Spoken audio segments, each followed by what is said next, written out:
नमस्कार दोस्तों, मैं विकास आपका स्वागत करता हूं रिव्यू रिपोर्टर चैनल के एक नए वीडियो में। ये वीडियो कुछ अलग है क्योंकि ये नॉर्मली किसी मूवी या फिर किसी क्रिकेट का रिव्यू नहीं है, ये खबरों का रिव्यू है। क्योंकि संडे की पंचायत, जी हाँ, इस सेगमेंट का नाम है संडे की पंचायत और इसमें हम करने वाले इस हफ्ते की सबसे बड़ी खबरों का समीक्षा।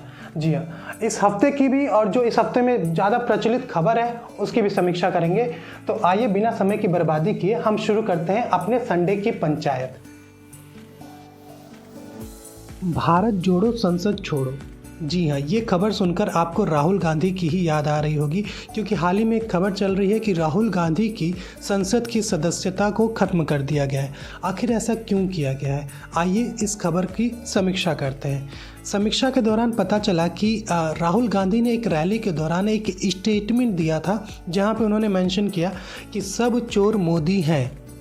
अब उन्होंने ये मेंशन नहीं किया कि वो किसके बारे में, पर्टिकुलरली किस पर्सन के बारे में बात कर रहे हैं, और यही उनके लिए सबसे बड़ी मुश्किल का हो गई, जहाँ पे मोदी कम्युनिटी ने ही उनके खिलाफ एक मानहानि का केस किया क्योंकि उन्होंने किसी पर्टिकुलर इंसान का नाम नहीं लिया। तो कहीं ना कहीं पूरी मोदी कम्युनिटी को ही ये अच्छा नहीं लगा और जिस वजह से उनका केस चल रहा था गुजरात के कोर्ट में, जहाँ पे उनका दोषी पाते हुए 2 साल की सज़ा सुनाई गई, जिसके बाद उनकी संसद की सदस्यता छीन ली गई। अब आगे बढ़ते हैं। दूसरी सबसे बड़ी खबर जो आ रही है वो आ रही है इंटरनेशनल क्रिमिनल कोर्ट ICC। जी हाँ, इससे पहले मुझे भी ICC का एक ही मतलब आता था, इंटरनेशनल क्रिकेट काउंसिल, पर मुझे इस खबर के बाद पता चला कि इंटरनेशनल क्रिमिनल कोर्ट भी होता है। तो इंटरनेशनल क्रिमिनल कोर्ट, जिसका हेडक्वार्टर आपके नीदरलैंड के द हेज में स्थित है। अब इंटरनेशनल क्रिमिनल कोर्ट ने रशिया के राष्ट्रपति व्लादिमीर पुतिन के खिलाफ वारंट जारी किया है उनको गिरफ्तार करने के लिए। अब खैर उन्होंने जारी किया है पर इसको बिल्कुल भी सीरियस नहीं लिया जा रहा है रशिया में, क्योंकि रशिया के पूर्व राष्ट्रपति दिमित्री मेदवेदेव ने इस वारंट को मानने से सीधे इनकार कर दिया है और अपने लहजे में उन्होंने एक धमकी भी दे डाली, जहां पर उन्होंने कहा कि नॉर्थ सी में रूसी वारशिप जो है उससे एक हाइपरसोनिक मिसाइल अगर द हेज में स्थित ICC के हेडक्वार्टर पे गिरेगी तो ICC इसमें कुछ नहीं कर पाएगा, उसको रोकना नामुमकिन होगा। और ICC नाटो का मेंबर है नहीं तो कोई जंग भी नहीं होने वाली।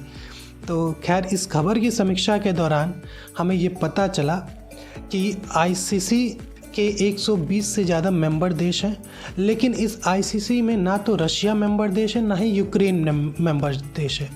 तो फिर इस वारंट को जारी करने का क्या मकसद का, क्या उनके करना चाहते हैं, ये समझना थोड़ा मुश्किल है। और इस वारंट के समर्थन में आया हुआ अमेरिका खुद ICC का मेंबर नहीं है। और जिस हिसाब से दिमित्री मेदवेदेव धमकी दे रहे हैं तो ICC को सोचना चाहिए कि जो देश अपने देश में जितनी भी उथल पुथल है उसको छोड़ के यूक्रेन को इतनी बुरी तरह से तबाह कर सकता है, तो उसकी दी गई धमकी को बिल्कुल भी हल्के में नहीं लेना चाहिए। खैर इनका वारंट जो है उसको दिमित्री मेदवेदेव ने टॉयलेट पेपर से कंपेयर किया। अब इससे आगे मैं इस खबर में क्या ही जोड़ूँ, तो आइए इस खबर से आगे बढ़ते हैं और तीसरे खबर पर चलते हैं। तो तीसरी सबसे बड़ी खबर आ रही है टाटा ग्रुप से।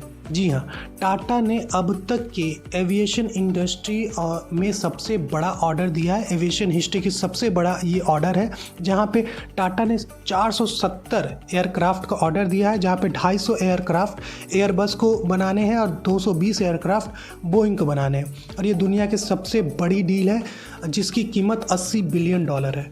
और इससे पहले इंडिगो ने एयरबस को 100 एयरक्राफ्ट का ऑर्डर दिया था जिसकी कीमत $6 बिलियन थी।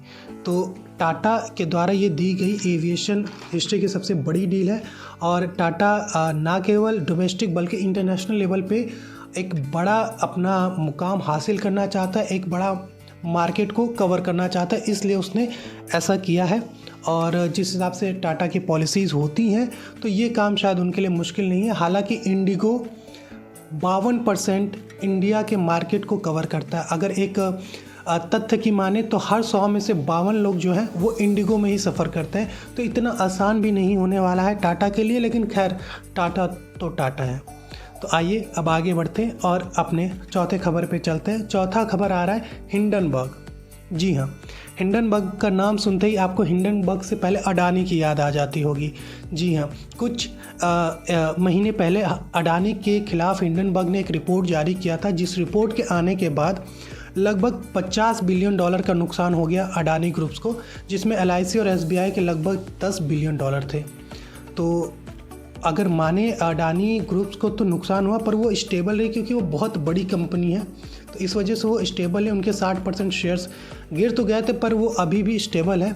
और जैसा कि अमेरिका में रिसेशन चल रहा है, फेसबुक ने 11,000 एम्प्लॉयज़ को, अमेज़ॉन ने 3,500 से अधिक एम्प्लॉयज़ को, और डिफरेंट कंपनीज़ ने बहुत एम्प्लॉय को निकाल दिया। वहीं पे 60% शेयर्स गिरने के बाद भी अडानी ने किसी भी एक व्यक्ति को अपने कंपनी से नहीं निकाला।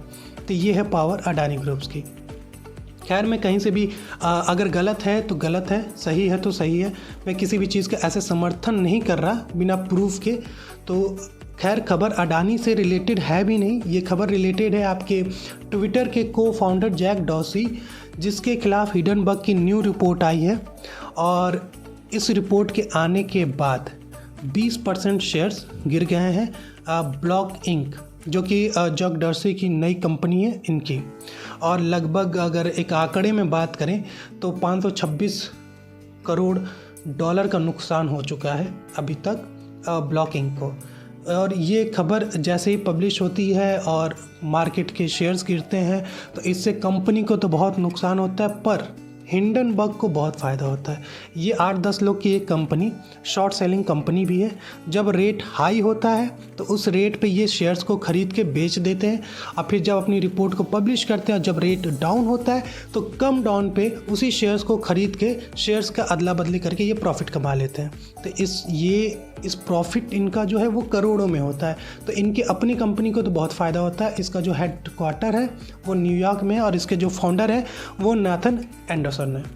अब हिंडनबर्ग ने डिफरेंट देशों में जो भी कंपनीज है उनकी रिपोर्ट तो जारी की, लेकिन एक एनालिसिस अगर वो अपने देश में कर लेते और पहले ये रिपोर्ट जारी कर देते कि उनके अपने देश में जो बैंक है वो दिवालिया होने वाली है, जहाँ पे हम आपको बताएंगे कि अमेरिका के 2 बड़े बैंक, सिलिकॉन वैली बैंक और सिग्नेचर बैंक दिवालिया हो चुके हैं, और फर्स्ट रिपब्लिक बैंक जो है उसके 70% शेयर्स गिर चुके हैं। तो ये बैंकों का बहुत बुरा हाल चल रहा है अमेरिका में, और हिंडनबर्ग को बाहर के देशों के साथ साथ अपने देश में भी एक आध रिपोर्ट जारी करनी चाहिए। तो आज के संडे के पंचायत में यही। हम फिर आपसे मिलेंगे अगले संडे एक नए पंचायत के साथ, और इस हफ्ते या फिर अगले हफ्ते की जो भी बड़ी खबर है उसके समीक्षा के साथ। तब तक के लिए आप हमसे जुड़े रहें। अगर आपने चैनल को सब्सक्राइब नहीं किया है तो चैनल को सब्सक्राइब करें, हमें सपोर्ट करें। वीडियो अच्छा लगा तो लाइक कमेंट करें, और इसी तरह हमारे साथ जुड़े रहें। हम आपसे फिर मिलेंगे, तब तक के लिए मैं विकास आपसे इजाज़त लेता हूँ। जय हिंद।